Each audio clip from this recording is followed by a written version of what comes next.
At the core of the Dusseldorf-based artist Thomas Schütte's work is the human being, sometimes grotesque, sometimes folkloric almost, sometimes realistic, sometimes self-portrait or portrait of his family and loved ones. But always the person looks back at you.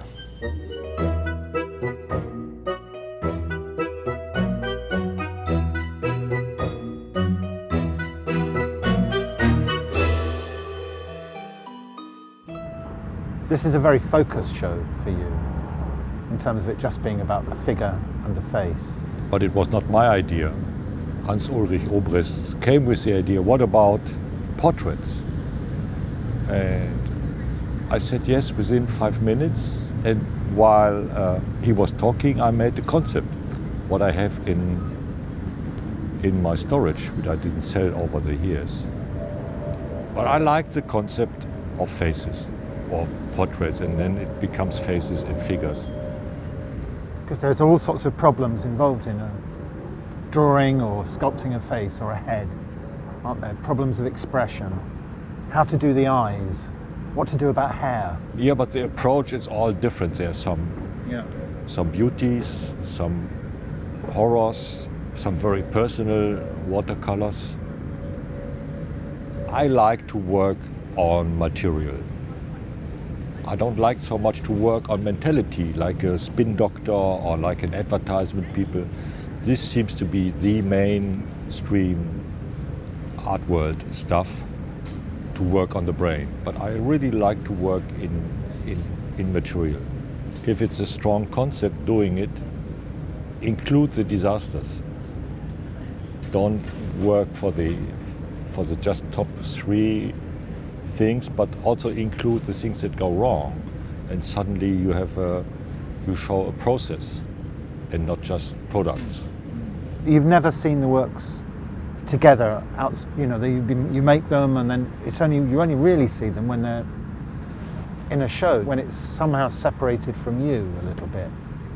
Yeah, watercolor has to be scanned, it has to be framed, it has to be hooks on, it has to be leveled. Yeah. And I see this work all naked, and suddenly they are dressed, and sometimes they fall off the wall. That's not really so fantastic. Yeah. And it's a very big difference between a sheet of paper in your hand and a framed thing on the wall Yeah. in a space.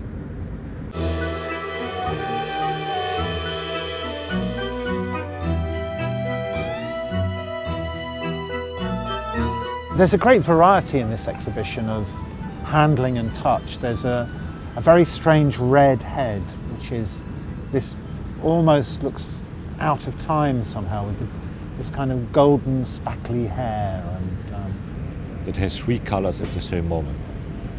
It's supposed to have made for Harley Davidson tanks. I thought it was something like a motorcycling. I never understood it, how it really works. I checked it a little bit, but it seemed the molecules of the lac have 3 sides. So it's yellow, Oh, the lacquer. red, Yeah, the yeah. lacquer, yeah. Was it an idea of beauty or of a strangeness? No, I try to balance it. Actually, half of my ambition of my life is the equilibrium, the bad one, the good one, to balance it all the time. And the big sculptures, the United Enemies and the figures, they began life as very small things. For this, I built realistic 1 to 10 models. But in this case, the United Enemies, we had a little help from little computers, 3-dimensional scans, and then cutting by computers in big size in styrofoam. They look very direct. They don't look as if they've gone through this kind of complex process using computer technology. If technology shows itself, it's not really, for me, it's not interesting. Yeah.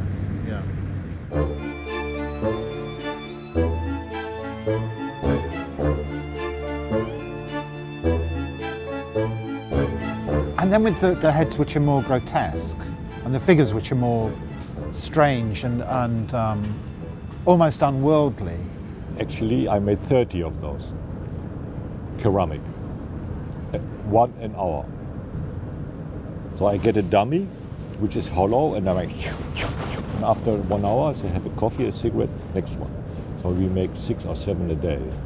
My ceramic guy said, I do you a favor, we do it in wood kiln.